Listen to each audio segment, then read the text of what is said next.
Kruh naš svagdašnji daj nam danas, pa evo probat ću, daću sve od sebe. Tijekom godina ispekao sam toliko kruha da me čak malo i sram priznat koliko isprobao sam mnoge tehnike, čak sam razvio neke svoje. Uostalom, prvi video na ovom kanalu je bio kruh u koji se ne mijesi.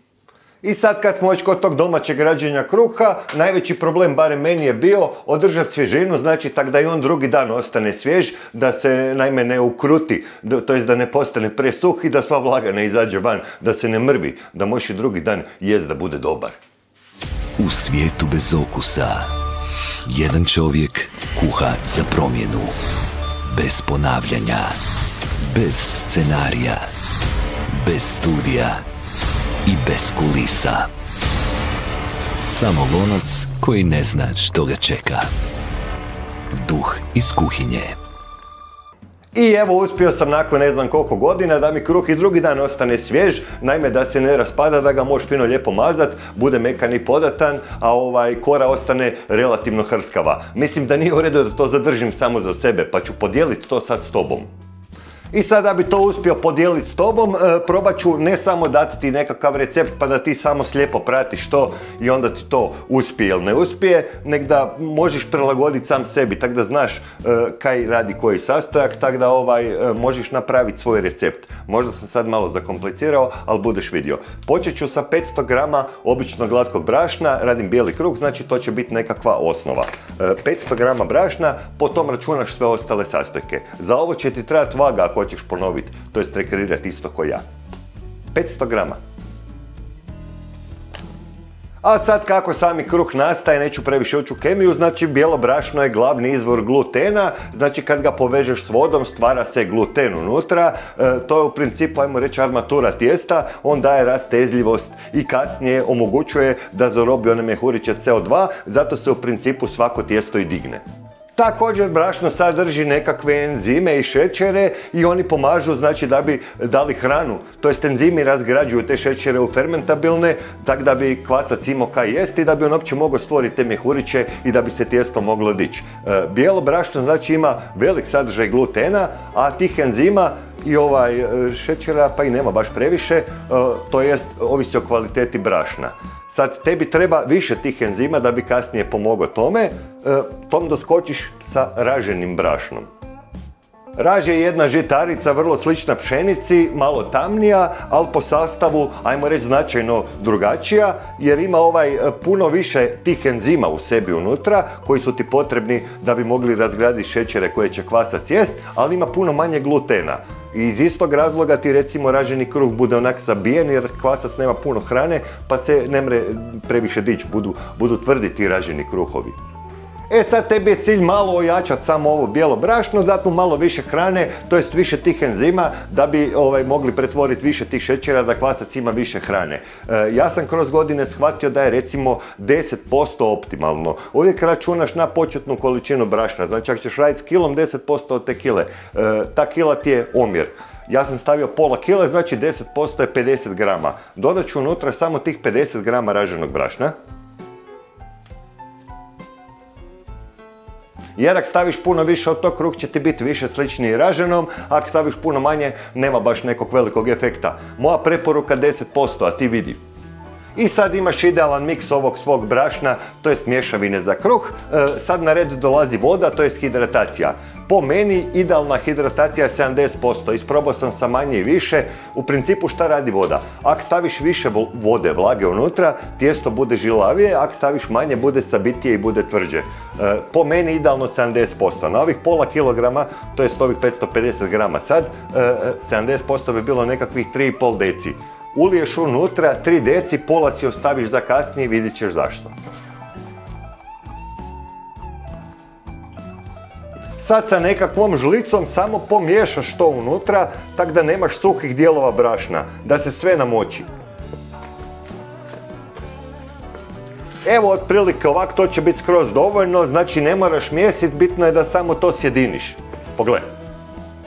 Pokriješ čistom krpom i ostaviš na sobnoj temperaturi narednih pola sata. Znači ovaj korak se zove autoliza i tu sad počinje ovaj proces vezivanja vode i brašna, to je stvaranja glutena. To je ono kaj sam ti malo prije pričao.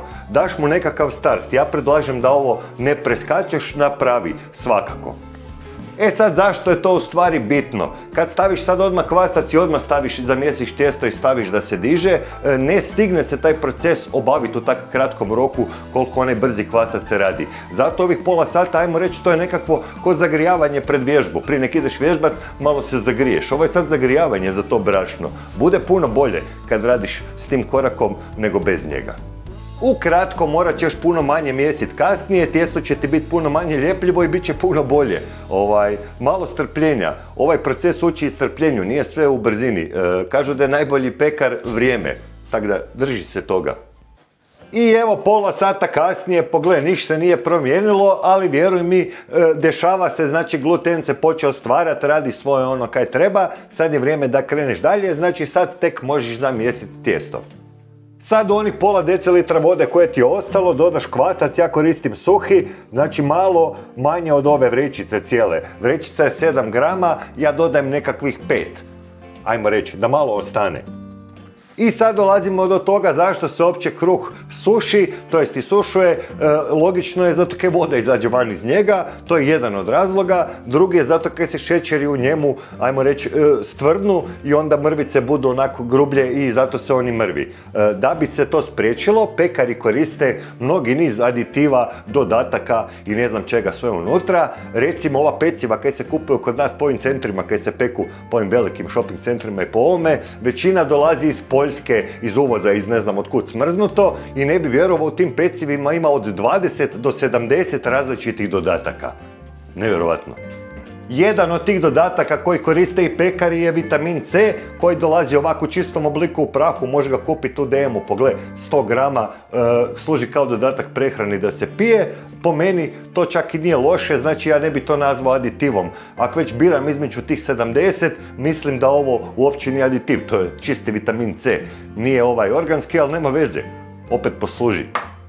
E sad, koja je uloga tog vitamina C i šta on radi? Naime, on ima svojstvo da ojačava ove gluteinske veze i čini ih puno rastezljivijima i jačima i onda ovaj kvasac može zarobiti puno više zraka i onda u principu se kruh puno više digne. Također ima ulogu da ti radi da bude puno budu sabijenije te, kak bi rekao, nisu sabijenije, nek su, ajmo reći, ravnomjernije raspoređene te rupice. Dobiješ fin kruh, onak pun sa jednakim rupicama, nema one velike rupe unutra. Ajmo reći da to regulira na taj način. E sad, njega ide, pazi, jako malo, gotovo jedva mjerljivoj količini. Ova mjerica ima 125 mg. Ja ću staviti sad ovu jednu mjericu u ovu vodu da mi se jednako rastopi sa kvascem. To je ko nekakvih pola zrna graška i ne bi vjerovao, znači radi jako veliku razliku, nevjerovatno. I što se tiče ovog praha, znači samog, ovo je 100% vitamin C, on se na temperaturama iznad 60 dok se peče u potpunosti razgradi i nestane, tako da ga u gotovom proizvodu uopće i nema. On ti pomaže samo sad prilikom izrade. Također, ako ne vjeruješ ovim prahovima, možeš unutra staviti cijeli limun. To bi otprilike bila jednaka količina tog vitamina C koji će ti jednako ispariti unutra, ali pazi, ostane ti okus ove limuna i onda kruh ima okus po limunu, tako da to nije, ajmo reći, relativno dobra zamjena. Bolje je prah. Ovo košta 2 eura, imaš unutra za ne znam koliko, 100 kruha, koliko bi bilo, 4 kruha od 100 grama na brzinu, za 400 kruhova imaš unutra, ne bi vjerovao. Iduća stvar koja tijestu daje neku bolju mekoću i ajmo reći dulju svježinu je mlijeko, jer proteini iz mlijeka bolje vežu na sebe vodu pa se kasnije manje isušuje. Ja ću dodati mlijeko u prahu, a reću ti sad i zakaj. Jer ako dodaš ovo normalno mlijeko, ono u sebi također sadrži nekakve bakterije i mliječne kiseline kojih ovdje baš i nema i onda ti kruh bude svjetliji, hoće se i slabije dignut i slabija je ta Maillardova reakcija. Ovako kad dodaš mlijeko u prahu, laktoza puno bolje karamelizira i dobiješ puno tamniju koru. Efekt mekoće i trajnosti je jednak, ali razlika u kori i boji ovoga je drugačija. Ja više volim ovo tamnije pa ću dodati ovo u prahu, a jednostavnije me to i regulirati kasnije. Nekakvih 2%, to bi bilo 10 grama, pazi, 10 grama samo na ovu cijelu količinu.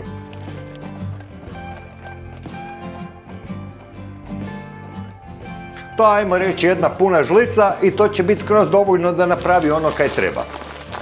Ovo je u stvari kombinacija svih sastojaka koji rade svaki nešto pomalo. Ne smiješ ničeg previše dodati, to sam shvatio i isprobavao sam mnoge načine, jer ako dodaš sad puno previše mlijeka ili staviš ovo, opet dobiješ neke neželjene efekte. Ja sad radim po onom svome kaj mislim da je optimalno. Probaj tak, buš vidio.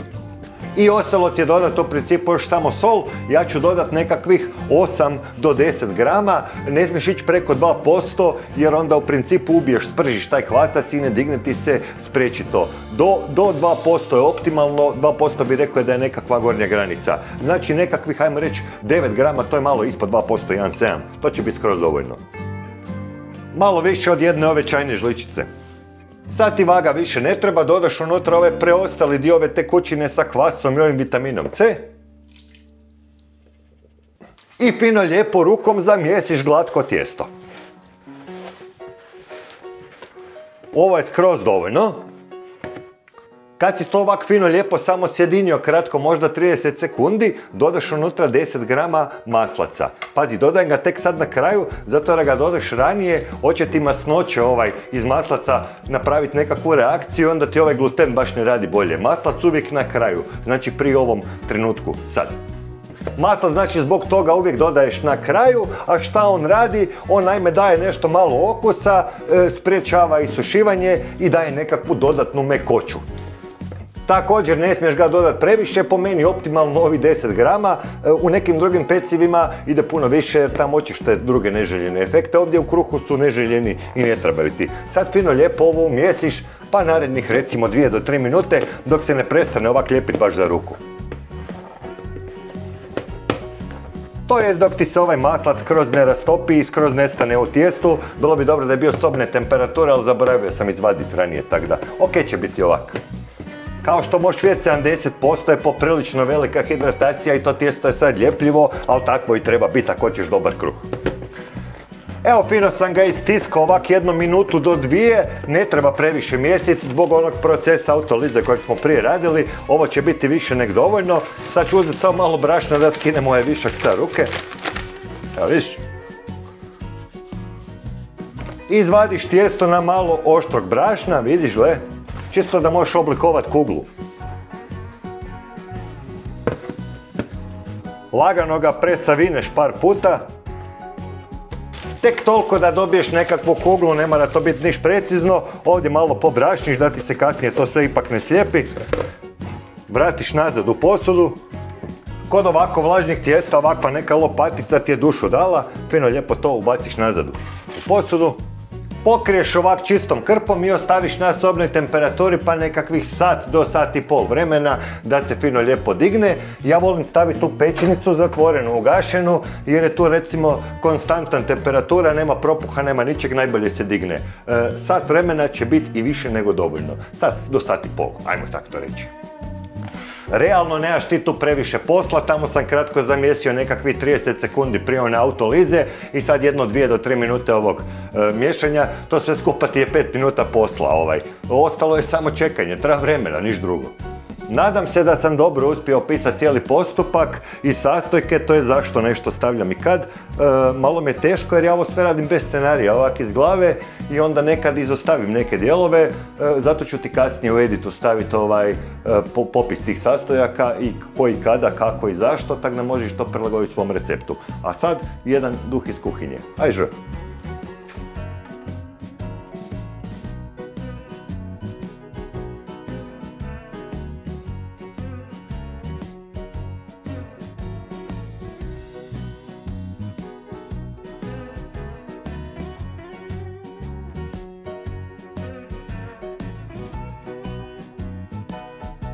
Evo nekakvih sat vremena kasnije, opet malo oštrog brašna, neću previše da ne dodajem brašna baš u tijesto. Izvadim ovo, pogledaj sad kak izgleda. Evo vidiš, diglo se, nije se ni udupalo, ali nema baš previše kvasca, 5 grama nije baš previše. Ja ne volim onaj previše okus kvasca, mislim da je 5 grama dovoljno. Zbog ovih jakih veza glutenskih, to će se kasnije dok se peče dići taman koliko treba. Sad fino lijepo to izvadiš nazad na ovu površinu. Opa, evo ga. Pazi sad ovo, presavineš, znači ko pismo ovak, jedan kraj ovdje, drugi kraj ovdje. I treći kraj ovdje, okreneš i oblikuješ u kuglu. Evo. Možeš malo ovak baciti. To je u principu sve. Kad si dobio ovakvu kuglu, poklopiš opet krpom, to jest pokriješ krpom i ostaviš na sobnoj temperaturi da se diže pa narednih recimo pola sata do 40 minuta. To će biti više nek dovoljno, to je ona završna fermentacija, ajmo to tak nazvat, gdje će se sad ono još malo nadoći, taman koliko treba za predpečenje. U međuvremenu si upališ pečnicu da se grije na najjače 250 stupnjeva, maksimum. Više ona sad uopće nije prejako ljepljivo, možeš raditi s njim. Tu je pomogao i onaj vitamin C i sve ostalo, tako da bit će to i više nek dobro. Poklopit ću, treba će ti također nekakav lonac koji može ići u pečnicu. Ja imam ovaj tu i Kane lonac običan, evo, koristio sam ga u prvom videu, znači koristim ga već godinama, dugi niz godina, još uvijek je dobar. Malo ga je kasnije teže oprat, ali potrudiš se, kaj sad. Lonac također zajedno s poklopcem ugriješ na tih 250 stupnjeva. Realno nisam trebao upaliti pečnicu već sad jer će se ona ugrijati, naime puno brže nek će se ovo odstajati nekakvih pola sata, ali nema veze, nek se dobro ugrije. Upali malo kasnije ako radiš. I sad da objasnim zašto pečem u loncu, naime puno manje pare ti izađe van iz kruha jer je on praktički zatvoren u tome i vlaga ostaje unutra. Probao sam na načine da pečem u otvorenoj posudi pa stavljam dolje neku vruću vodu. Vjeruj mi, ovo je najbolji. Ako želiš ovak raditi, nabavi si lonac koji može ići u pečnicu, nema druge. Bilo bi još bolje da imam onaj Dutch oven, ali to nekom drugom prilikom, nisam stigao kupiti do sad, kaj da ti velim. I evo još pola sata kasnije pečnica se ugrijala, ovo tijesto se diglo taman koliko treba, pogled, nije prejako, to će biti skroz ok.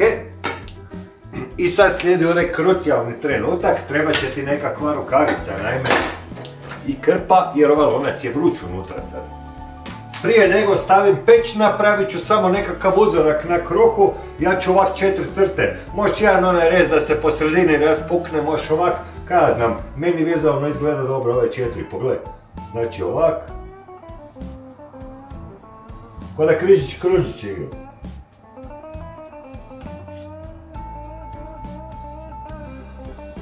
Također gore pospeš fino lijepo brašnom, to ti da onu bjelinu gore kasnije, budeš vidio, dobro izgleda. Također pripremit ću si ovu lopaticu jer će mi ona pomoći da kasnije kruh prebacim u lonac, budeš vidio. Sad uz maksimalni oprez izvadiš ovaj lonac van.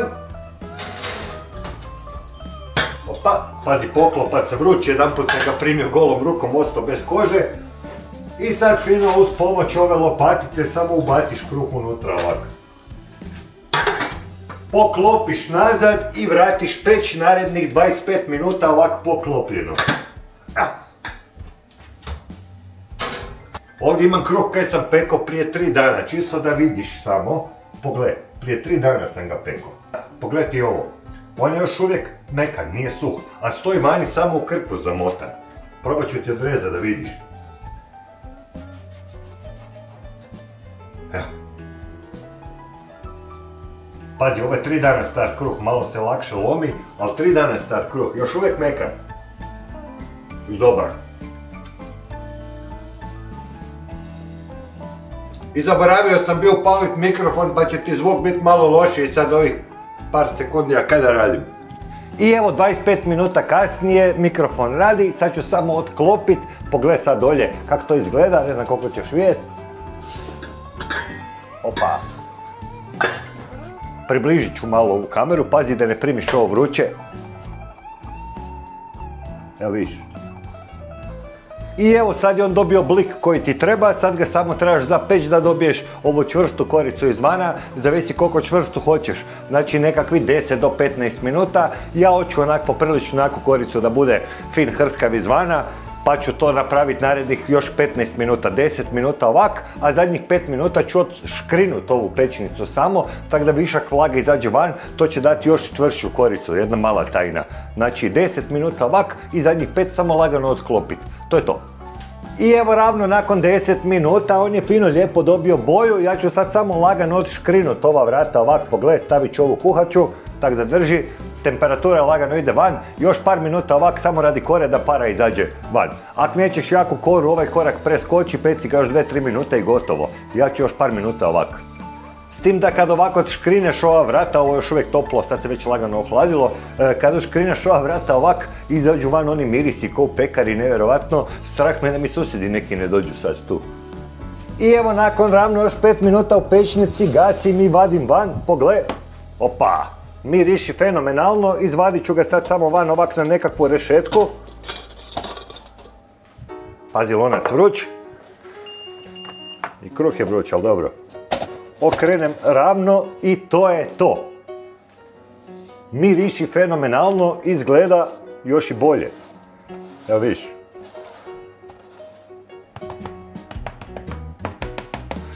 Znači, ako hoćeš da ostane hrskav izvana, nemoj ga pokrivat sad, ostavi ga da se na ovakvoj nekoj rešetci hladi pa najmanje pola sata. Ako želiš mekoću da možeš raditi kasnije sendviče od njega i ovo, umotaj ga sad u nekakvu krpu, on će se opariti, kora fino omekani. Ne bude baš on skroz mekana, ali bude relativno mekana, ne bude hrskava, ne ostane ovako ovo hrskavo. Ja ću sad ostaviti ovaj element hrskavosti da bude bolje, ljepše kad budem rezao. Eto, to je to, u principu, kruh gotov. Kaj veliš, ha?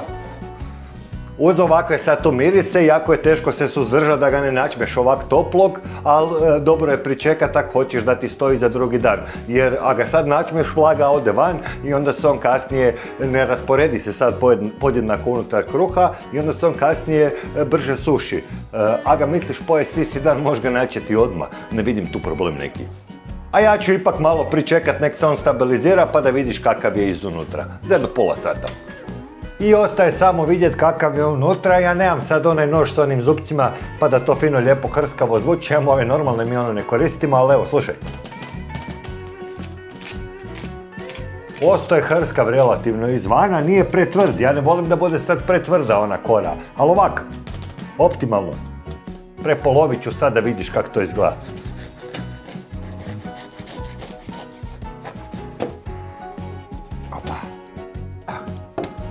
Baš se ne vidi.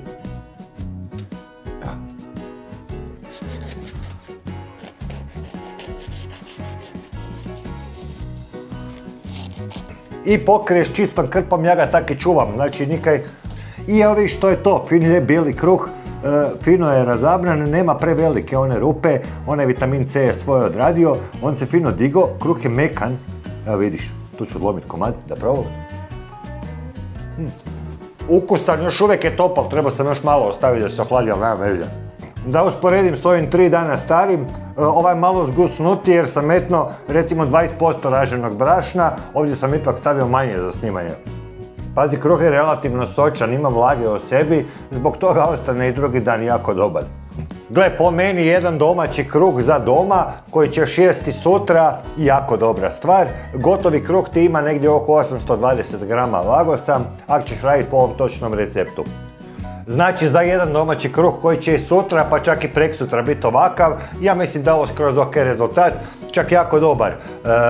Može li bolje? Normalno da može, hladna fermentacija nek ti odstoji preko noći manje kvasca, pa 12 sati recimo u frižideru, onda bude onak malo, bude lakši, malo više se razgrana, ali po meni ovo je skroz ok, velim, ta svježina drugi dan, super.